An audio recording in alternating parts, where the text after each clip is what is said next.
గురవే నమః. భగవద్గీతలో శ్రీకృష్ణుడు పండితుడెవరో వివరిస్తున్నాడు. విద్యా వినయ సంపన్నే బ్రాహ్మణే గవిహస్తిని శుని చైవ స్వపాకేచ పండితా సమదర్శినః అని.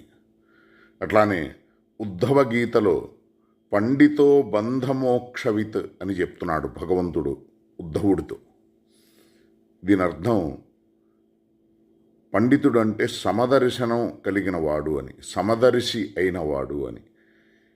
ఒక బ్రాహ్మణుణ్ణి కానీ, ఒక గోవుని కానీ, ఒక ఏనుగుని కానీ, ఒక కుక్కను కానీ, స్వపాకుడు కుక్క మాంసం తినేవాడిని కానీ, అందరినీ కూడా ఆత్మదృష్టితో చూసేవాడు. స్థూలమైనటువంటి దేహాన్ని కాదు, ఆ లోపల ఉన్నటువంటి జీవుణ్ణి, ఆ జీవుడికి అన్ని సంబంధాలు తనతో కలిగి ఉన్నది తోడుగా ఉన్నటువంటి భగవంతుణ్ణి దర్శించేవాడు అని.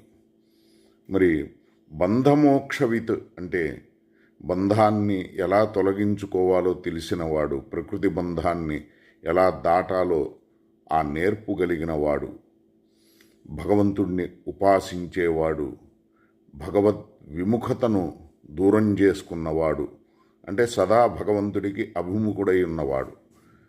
ఇటువంటి వాడు పండితుడని చెప్తున్నాడు భగవంతుడు. యోమామేవమసమ్మూఢో జానాతి పురుషోత్తమం స సర్వవిద్ భజతి మాం సర్వభావేన భారత అంటున్నాడు భగవంతుడు. ఎవరైతే నన్ను పురుషోత్తముడని తెలుసుకొని సర్వభావములతో నన్ను ఆరాధిస్తాడో, ఆశ్రయిస్తాడో, నా యందు మనస్సును సదా నిలిపి ఉంటాడో, ఆ జీవుడు సర్వవిత్ అంటున్నాడు భగవంతుడు. అంటే భగవంతుడు వేదైశ్చ సర్వైరహమేవ వేద్య వేదాంతకృత్ వేద విదేవ చాహం అని అన్నాడు.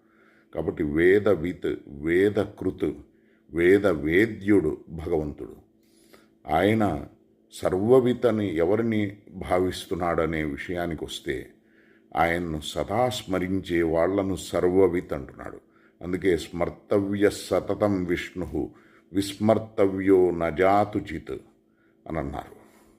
స్మర్తవ్యో భగవాన్ హరి ధ్యేయో నారాయణో హరి. అందుకని మనం అజ్ఞానాన్ని పోగొట్టుకోవాలంటే జ్ఞాన దృష్టిని పెంపొందించుకోవాలి, సత్యాన్ని మనం ఆమోదించాలి, భగవంతుణ్ణి మనం ఆశ్రయించాలి. భగవద్భావనతో సమదృష్టిని కలిగి ఉండి